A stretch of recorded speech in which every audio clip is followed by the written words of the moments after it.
Karibu tena moja kwa moja katika mahojiano yetu hii leo, ambapo idara ya kusimamia na kuchunguza maadili ya polisi nchini IPOA imetajwa kwenye madai ya kushirikiana na huduma ya taifa ya polisi yani NPS katika njama zinazodaiwa kuwalemea na hata kusaliti haki za Wakenya. Mchanganuzi wa masuala ya siasa Lassen Adema amesema IPOA inachukua muda mrefu kufanya uchunguzi, jambo ambalo limepelekea Wakenya wengi kukosa kupata haki. Kwa mengi zaidi, mpenzi mtazamaji, tupate mahojiano hayo. Mtazamaji wa Runinga Magharibi, asante sana kwa kuendelea kufuatilia taarifa zetu jioni ya leo, na karibu tuangazie katika masuala ya siasa Ijumaa hii ya leo, ambapo naye mchanganuzi wa masuala ya siasa Lassen Adema tutakuwa tunazungumzia kuhusiana na masuala ambayo yanazidi kulikumba taifa letu la Kenya, haswa kwa ulingo wa kisiasa. Tumeweza kumwona yule ambaye ni naibu inspector general wa polisi, yule ambaye ni Eliud Lagat, aliweza kuagizwa kuweza kufika mbele ya kamati ya kufanya machunguzi kwa maafisa wa polisi IPOA. Cha kushangaza ni kwamba IPOA hawakuweka wazi ni nini ambacho walikuwa wanajadiliana naye Lagat. Alafu pia tumeweza kuona bunge la kitaifa na maseneta wanazidi kuvurugana kuhusiana na ugavi wa pesa katika serikali za kaunti. Ni baadhi ya masuala ambayo Lassen Adema yuko hapa, tutakuwa tunajadiliana moja kwa moja katika makala yetu ya siasa Ijumaa hii ya leo. Karibu sana Lassen. Tutakuwa tunaanza na yale ambaye tumeweza kuona yakifanyika katika taifa la Kenya. Tumeweza kuona maandamano ya vijana, yule mwanablogu Albert Ojwang akaweza kuuawa. Tumeweza kuona hivi juzi muuzaji mmoja wa barakoa akaweza kupigwa risasi na afisa wa polisi. Hapo juzi tukamsikia IPOA ikaweza kumwagiza DIG Lagat akaweze kufika mbele yao. Swali ambalo Wakenya wanajiuliza ni kwamba tulikuwa tunatarajia kufuatilia moja kwa moja yale ambayo yamekuwa kitendeka kati ya IPOA na Lagat. Mbona IPOA haikuweka wazi mahojiano yale? Ya, asante sana. Ningependa kusema jambo la kwanza ni kwamba IPOA, kama ni mimi binafsi, ningedisband hiyo kitu. Manake IPOA is the problems the Kenyans wako nayo. Ni kwa sababu wakati Mukhwana aliitwa kwa IPOA, ilikuwa live, hata kwa screen wakakuwa anasema yale alisema. DIG Lagat akaambia kwa Kenya kwamba step aside. Kenya, wakati wewe ni civil servant, wewe ni mfanyikazi wa umma, hakuna kitu kama stepping aside. Haipo katika katiba. Hakuna katiba, hakuna kitu kama stepping aside. Mwalimu, daktari, askari, hakuna kitu kama stepping aside. Mambo yanakuwa mawili. One, unakuwa interdicted. Unasimamishwa upate mshahara nusu kwa muda fulani ukifanyia uchunguzi. Ukipatikana wewe uko right, wanakurudisha mshahara wako na unashika position. Jambo la pili ni dismissal. Unafutwa kabisa. Wewe huwezi sema, huwezi waambia your employer kwamba na step aside.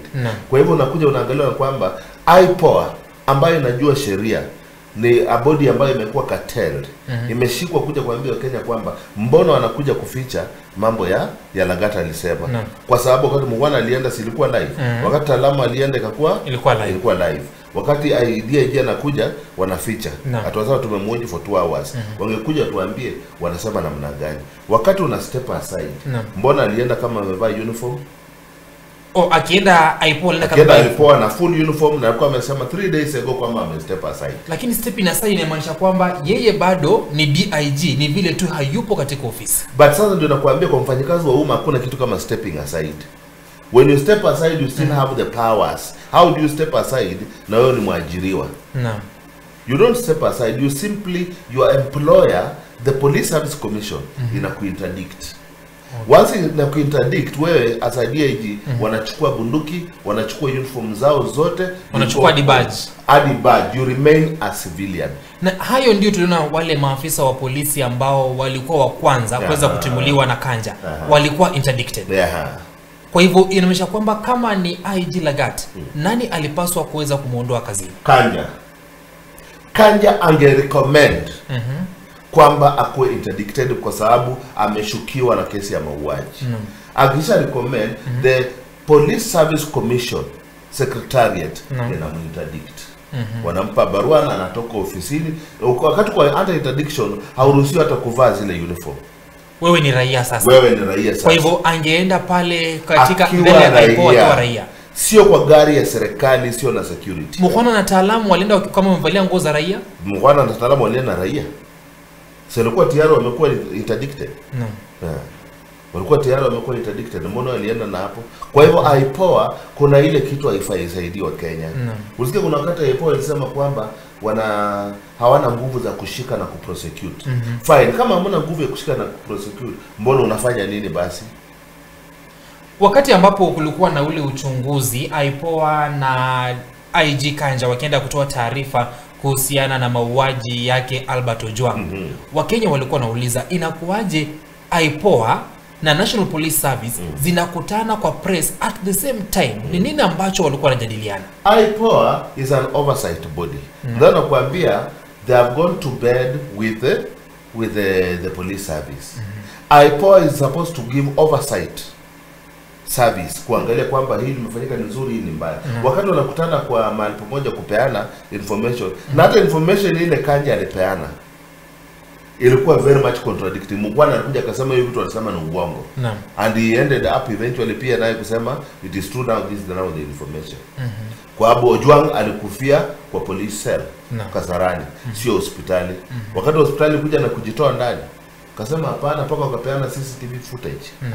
Kwa hivyo Kanja alidanganya wa Kenya. That's why hata Kanja mahali yuko, he is just supposed now to resign. Because of integrity. He has questionable integrity. Tulimuona mbele ya bunge akiomba msamaha, mbele ya maseneta, aliweza kuomba msamaha akasema kwamba niwieni radhi, niliweza kupeana taarifa ya uongo. Hali hiyo inaonyesha uadilifu upi katika asasi ya usalama humu nchini? Ndio tunasema for an independent and democratic nation, Kanja hiyo kuomba msamaha was enough for him to be dismissed. Kwa sababu wewe wanakutegemea, Wakenya wanakutegemea wewe kama mtu uko offer security. Na unakuja unawadanganya, baadaye unakuja kusema kweli pole niliwadanganya. You are supposed to be dismissed. Na in fact charged because this is a murder issue. Tunaishi katika taifa ambalo kwa mara mingi kukiwa na maandamano tunaona ule ukatili wa maafisa wa polisi ukizidi kuendelezwa. IPOA inapaswa iko pale kuweza kuchunga kwa polisi wasitumie nguvu kupita kiasi. Kufikia sasa hivi hatujaweza kusikia afisa wa polisi yote ameweza kuchukuliwa hatua kali za kisheria kutokana na uchunguzi wa IPOA. Je, IPOA ifanywe vipi? Itolewe ama ikaweze kurekebishwa? IPOA haitolewa, IPOA ikuwe disbanded. Ikuwe disbanded kabisa, iende pale kwa sababu in fact most of the cases zinachukua muda kwa sababu ya IPOA. Polisi anapatikana kwa shida, wanasema hiyo kesi iko na IPOA. So unajua time is the best medicine to heal. Hata mtu akosana na mke wake wakiwa apart for some time, wakati wanakutana wanarudiana. Just because of time. That is the best medicine. Kwa hivyo IPOA inatumia hivyo. Kwa hivyo inawapa muda wakati kimewaka moto, yale makovu. Wakati inawaka moto wanasema IPOA imekona hiyo kesi na shughulikia. Wanachukua miezi mitatu. Watu wamehili. Polisi wanaendelea kufanya, Wakenya wamesahau. Kwa hivyo Kenyans kama saa hii mahali imefikia tuwekeo state of anarchy. Wakenya wamejua koti haitakusaidia. Koti mtakaa ndani miaka 10 na. Ukienda uliona kesi ya Dusiti imechukua miaka 6. Ndio uamuzi umetolewa jana. Unatolewa. Ukija kupata IPOA watachukua kesi wanakaa nayo miezi 3. Itakusumbua. So Wakenya wanajichukulia wenyewe a state of anarchy. Unaona wanaenda kwa streets, ndio maana streets za Nairobi most of the time Wakenya wanapambana tu kivyao. Ukiongelea state of anarchy inanikumbusha yule ambaye ni mwana polisi aliyempiga risasi muuzaji wa barakoa katikati mwa jiji la Nairobi. Mawakili wake wanasema kwamba hiyo risasi haikuwa hiyo polisi, ilitoka mahali pengine. Unajua sasa that is where even lawyers hata kama ni njaa inawafikisha mahali mbali. Maana unaenda kutetea mtu ambaye imekuja in black and white. Kwanza mimi napenda kushukuru yule ambaye alikuwa anachukua na kamera. Hiyo ni simu. Hiyo clip ilichukuliwa na simu. Kwamba Baraza ametoa bunduki na akapiga huyu jamaa. Na still wa Kenya wakafuata huyu jamaa kabisa mpaka wakamjua. Kwa jina wakaweka mtandao mpaka na namba yake ya simu. Wakasema huyu ni Clincy Baraza na yeye ndiye amepiga risasi. So wakienda kotini unasikia kwamba wanafanya uchunguzi, mtupe muda tunafanya uchunguzi. That's where now the court inaenda kinyume. Ya kwanza kufanya uchunguzi kwa sababu unasikia ilikuwa risasi, ilikuwa rubber bullet. Okay, kama ilikuwa rubber bullet mbona umchape? Na huyu muuza barakoa walimpiga some slaps. Na wakati alikuwa anatoroka sasa aende wakapiga risasi. Wakapiga risasi. Why did you do that? Unasikia kesi iko pale au tunawapea siku 15 when the clips are talking. Hapo ndio unaona IPOA baadaye kuja tuseme nao why Can't IPOA ikuje tuambie hii kesi nayo tulichunguza, afisa wa polisi anatumia nguvu kuzidi kiasi, afisa huyu na huyu na huyu wamefutwa kazi, wamefungwa. Naam.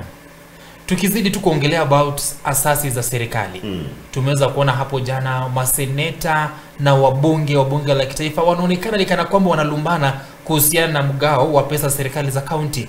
Wabunge wanasema kwamba serikali za kaunti haziwezi kupewa pesa zaidi kwa sababu kuna ubadhirifu mingi sana wa mali za umma kwa ile amount taasisi za kaunti. Wanasema kwamba takriban 70% ya pesa ambazo zinaweza katika serikali za kaunti zinalipa tu mishahara na hazitumiki katika maendeleo. Hivyo basi hawapei serikali za kaunti pesa zaidi. Swala hili unalichukulia vipi?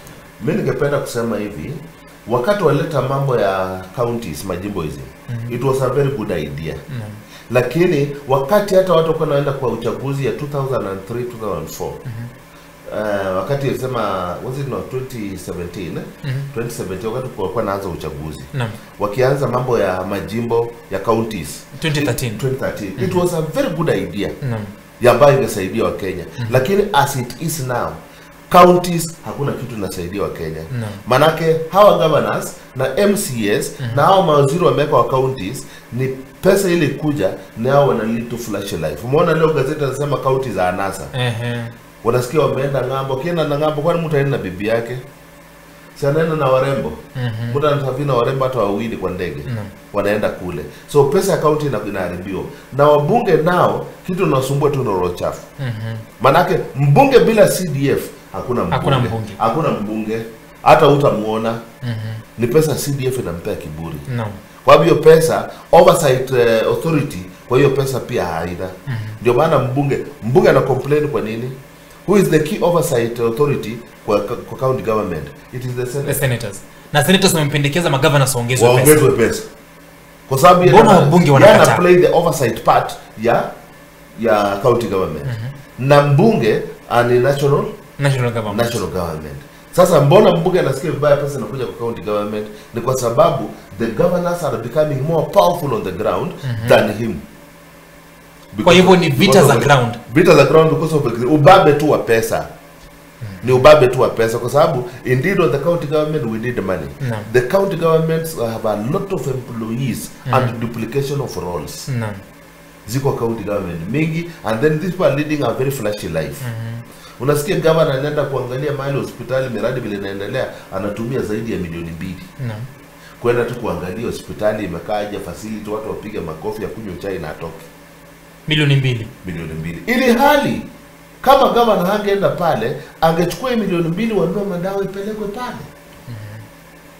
Na Wakenya watibiwe. Haiwezi. Unasikia ametoka pale, ameenda ku-launch nursery class kwa shule fulani, ground breaking, wajengewe darasa. Wakati anaenda kujengewa darasa, kutoka pale they go somewhere for lunch. Watu karibu 100. Wakitoka pale umesikia ni 1.5 million ambayo ilitumia kwa hiyo siku. 1.5 million can comfortably construct a class in another school. So yes, the county government, the governors are really using our money exorbitantly. Lakini wabunge, why is it affecting them? Let us get that from the senators. That is it. Na mtazamaji, huu umekuwa ni maoni yake Lase Nalima kuhusiana na masuala yote ambayo tumeweza kujadiliana, masuala ya IPOA na pia kuhusiana na utendakazi wa serikali za kaunti, kusema kwamba magavana wanaishi maisha ya raha sana. Kazi pale katika serikali za kaunti haiendelezi kwa manufaa ya mwananchi, ila ni kwa manufaa ya wale ambao wanahudumu katika serikali zile za kaunti. Jina langu ni Bradford Namure. Jumatatu mtakuwa narejea na makala zaidi ya kisiasa.